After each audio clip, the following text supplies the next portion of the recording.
All right, guys, this is everything that goes into my pizza sauce. One thing about me, I like simple, fresh flavors. So got some green onion here, got some oregano leaves, some fresh basil leaves. It's browning a little bit over here, don't mind that. Some fresh garlic, because there's no pizza sauce complete without garlic, at least in my opinion. Sun-dried tomato, fresh tomato, and then I like to just sprinkle in some of this pizza seasoning.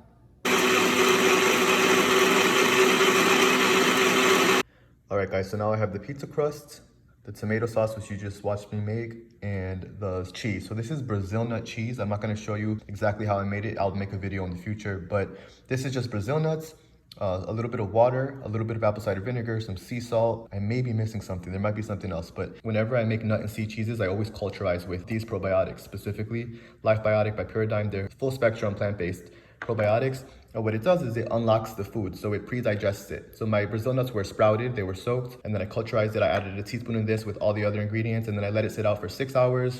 And then really after 24 hours, it's really ready to go. And you're getting an abundance of easy to digest, vitamins, minerals, and enzymes. These are the crusts that I'm using today. If you know me, you know I like to make everything fresh. I like to make my own crust. I like to do everything from scratch, but this is really convenient. So it's carrot, zucchini, apple, tomato, flax seeds, sunflower seeds, coconut, turmeric, garlic, cayenne pepper, and black salt. Heated under 118 degrees to keep it raw. So these are just ready to go and they're really convenient. What I'm gonna do is I'll leave you guys either a link or some type of code in the description box so you can get these at a discount. So you can get started on your raw journey easier, because it's easy to have these pre-made and then just make sauce and cheese and have the pizza than to do everything from scratch like I would do. Eventually, I do encourage everyone to use their own ingredients and do it that way, but this is good for beginners. This is hard to do when you have a phone in your hand, so I'm gonna go ahead and just set it up and then I'll show you guys what it looks like after.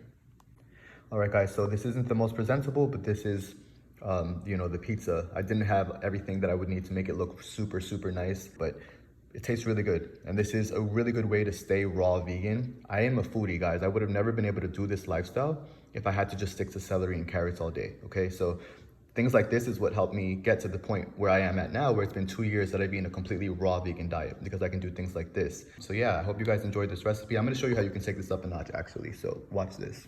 Whenever I have dehydrated food, I actually like to use a little bit of plant-based enzymes from that brand Paradigm, just because it helps it digest, okay? So I'll just throw a few little enzymes scoops on here, just to make it go down a lot easier. And it helps, again, to break down those nuts and seeds. I don't like to use too much Brazil nut cheese or any type of cheeses. I really like just fruits and vegetables as much as possible. You can obviously dress this up however you like as well. I just used red onion today, but you can add greens, mushrooms, whatever you want. So yeah, I'm gonna leave you guys with this. I'm gonna go eat this. I'm gonna have two. I'm a big boy now. And I'll see you guys in the next video.